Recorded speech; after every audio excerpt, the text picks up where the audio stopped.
Hey guys, Charlie here, subbing in for TheTopher to bring you the first drive of the all-new 2023 BMW M2. We've got an S58 inline-6 powertrain under the hood, a 6-speed manual gearbox to my right. Let's hop out and take a look at it.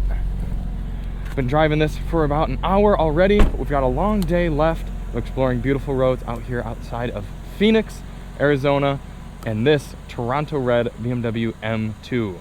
This is a pretty well kitted out model as well. We've got just about all the packages. Carbon fiber roof, saving us about 10 pounds. Some of the adaptive lighting, the optional wheels, the exhaust out back, colored in a bit of a dark, what I like to call journalist spec package, looking quite proper. The looks of the M2 are a little bit polarizing, so I've heard. I've actually been a fan of the 2 Series since it debuted, and this one is just that much more muscular, adding to the dimensions that make this a capable track and fun twisty driving road weapon. 453 horsepower and 406 pound-feet of torque coming from this twin turbo inline 6 motor, shared with the M3 and the M4, but detuned a little bit. I bet you there will be competition and CS models that push that number up close to 500 horsepower as the years go on, but I can tell you that this is plenty enough to have a whole lot of fun with.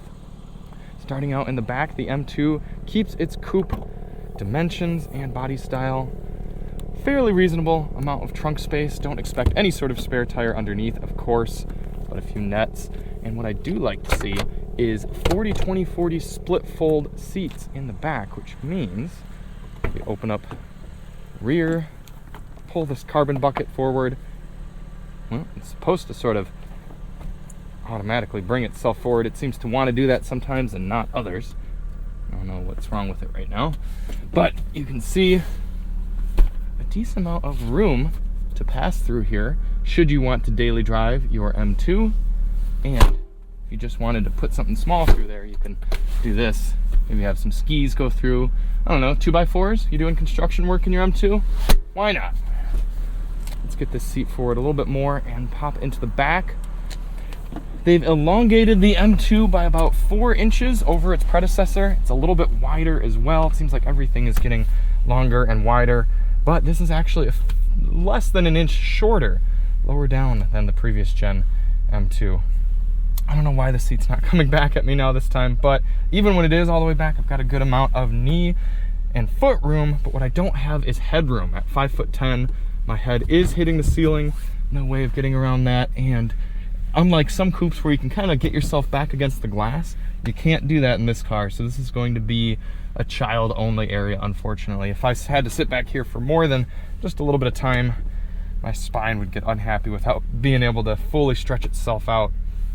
You do have climate control back here, which I find a bit interesting if you consider how limited these rear seats are. I don't know why they bothered to add the weight, complexity, and cost of a climate control screen. I mean, I like having the vents, but bit of a strange decision in my eyes.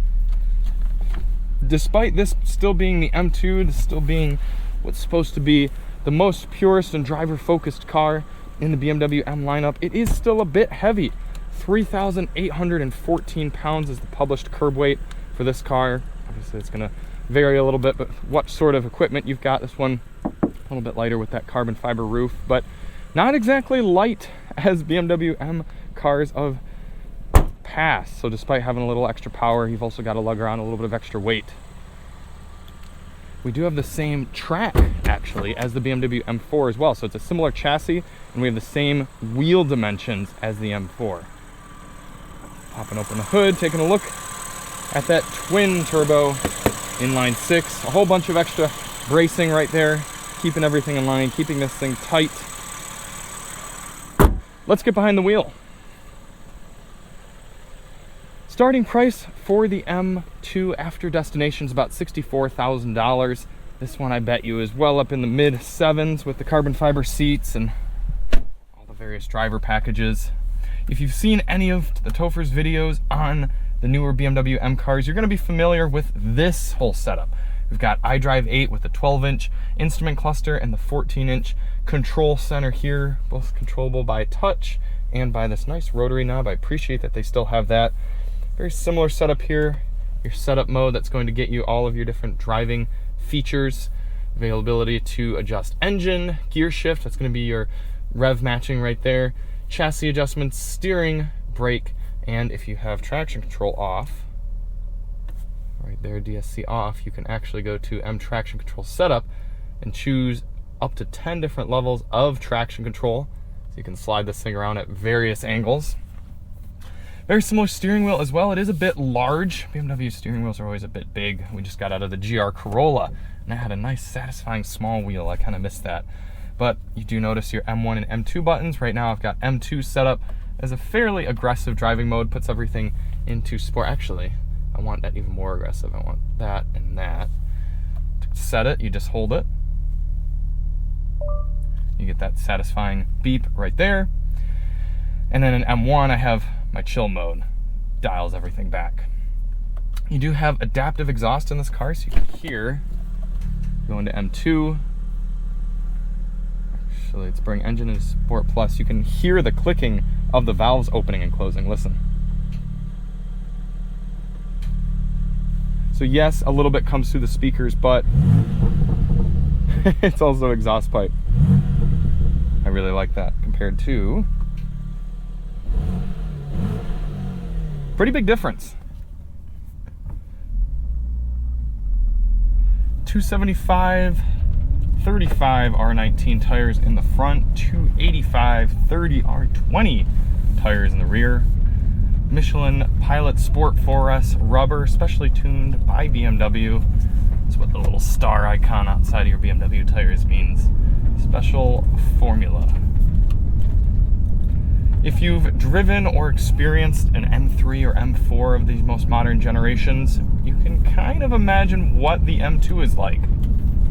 Admittedly, the 6-speed manual shifter is not fantastic. We just got out of the GR Corolla, as I mentioned, and that has a much more satisfying shifter.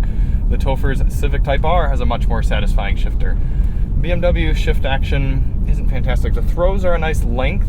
The clutch pedal is a good throw and a good weight.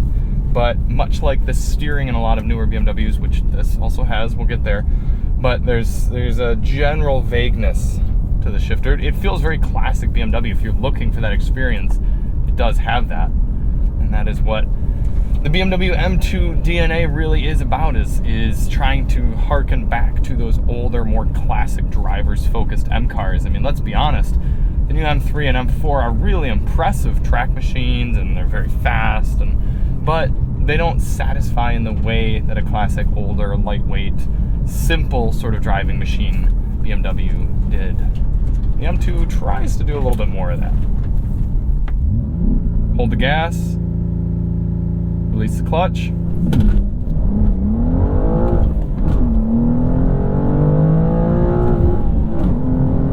BMW claims a 4.1 0 to 60 with the manual, 3.9 with the 8-speed automatic.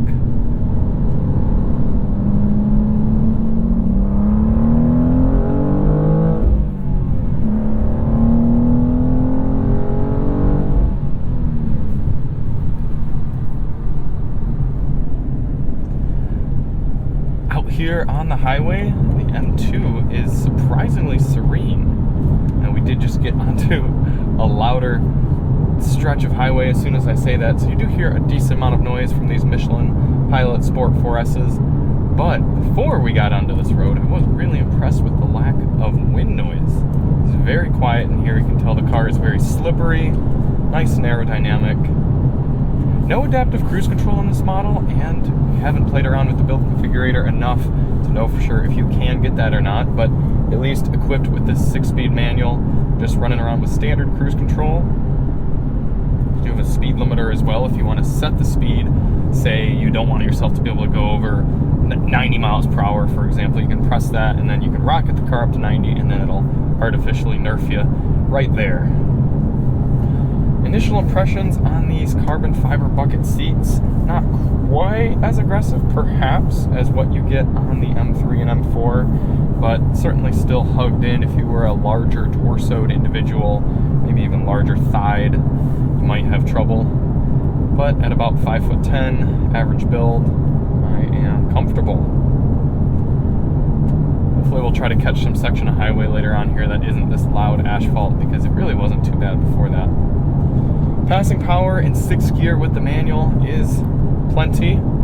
Lean on it right here and you get a little turbo built up and surges away. Obviously, if you need to, you can drop a few, really pull off, but this thing masks speed well, as most BMWs do, and you'll have to be careful doing too many pulls like that. The amount of grip in this car is absolutely sensational.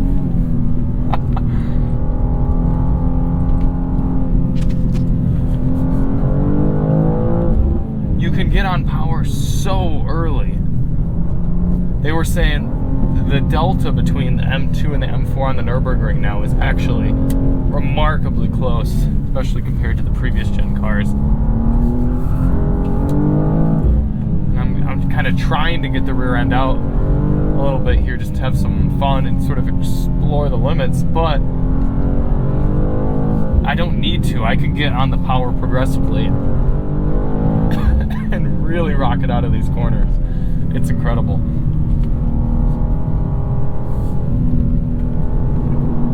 I do think the power level is just about perfect. I could see why you might want a little bit more, getting up into altitude, being able to stretch its legs some, but I like being able to row through a few gears. Part of me wants to comment on pedal placement, as odd as that is. However, I recognize I'm wearing a little bit wider shoe than maybe most people would driving, but the pedals do all feel quite close. And I feel like when I go to left foot brake, I'm colliding with the clutch pedal. I really gotta tighten my feet down in there. What I do think the M2 does really well is be a luxury coupe cruiser, which again, kind of don't understand why you wouldn't just get an M4 then, but I've been happy spending a lot of time with this car. I've done, what are we at here, 180 some miles today already, and I've been comfortable in these seats. I've been enjoying enough the Harman Kardon sound system. It tweaked a little bit for my preferences. The navigation works really well. It's a good place to be in here for at least the front 2 passengers. So maybe that's what the M2 is. Maybe it's turning into more of a grand touring vehicle. I mean, it's an easy car to drive. Look at all this play in the steering around the corner. It's light. It feels like the car could do it all for me and that it doesn't need me. For some people, I think that'll be a good thing. I think they're gonna want that. They're gonna want a car that they can purchase, especially if they get the 8-speed, which I'm gonna try to drive a bit later today, or maybe tomorrow, get some thoughts on it. But someone who wants to be able to go fast, but doesn't necessarily thrive and revel in the opportunity to wrestle around a car, I could see them being a fan of that. Another thing that kind of came to my mind after talking with the BMW engineers is that this is the type of car that is light on fatigue. I've been able to drive nearly 300 miles so far today, and a lot of it in this sort of really aggressive type of driving, and I'm not wore out. It's very easy to keep doing it. It's a car that could hit the Nürburgring and just do lap after lap after lap and be totally fine. That's not what I want from an M2, but I understand how they came to that conclusion, how this car came to be. When you look at everything on a paper, you look at lap times and you look at 0 to 60 figures, and I see how you come to a car like this. But the engine, despite being plenty powerful, doesn't stir my soul. Listen to this downshift. It sounds good, but it doesn't have any sort of howl to it that really makes me want to ring it out or anything. I have managed to get the car a little loose a few times. It's very predictable. It steps right back in. I mean, geez, having 10 different levels of adjustable traction control, doesn't that tell you enough? Where I will say all of that could be forgiven is on track. At some point, we will be getting one of these and taking it out on a track, and I can see it being a really, really satisfying track machine. Something that you could do lap after lap and be honing in those tenths of seconds and trying to really nail your lap times and where you're placing the car on track. I could see it being great for that, and also much more rewarding in that setting. And I could easily see it being satisfying out on the German Autobahn, going out and doing triple digit type speeds and maintaining and going around corners. It's an incredibly capable and powerful and well dialed in machine. And the BMW engineers tell me that if you were to drive this back to back with a BMW M4, this is the much more fun car. And I'm inclined to believe them, because they would be experienced with that. And yeah, the M4 is an even bigger and even heavier car, and so I'm sure that this does feel a little bit more light-footed and playful compared to that. But compared to some of the other cars on the market, I just don't, this isn't where my money would go, and it's a bit of a shame, because I felt differently with the previous gen M2.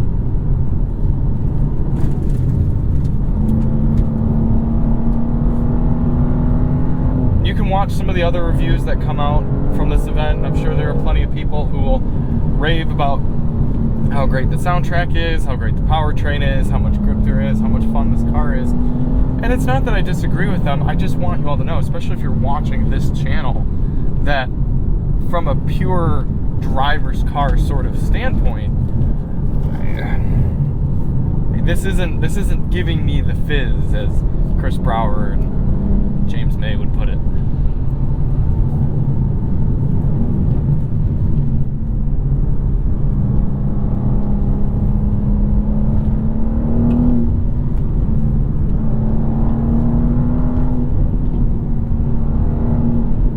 I will say the ride actually is quite good, though. I thought it was a bit firm coming out of town, but out here on these roads, I even have it on the stiffest suspension setting,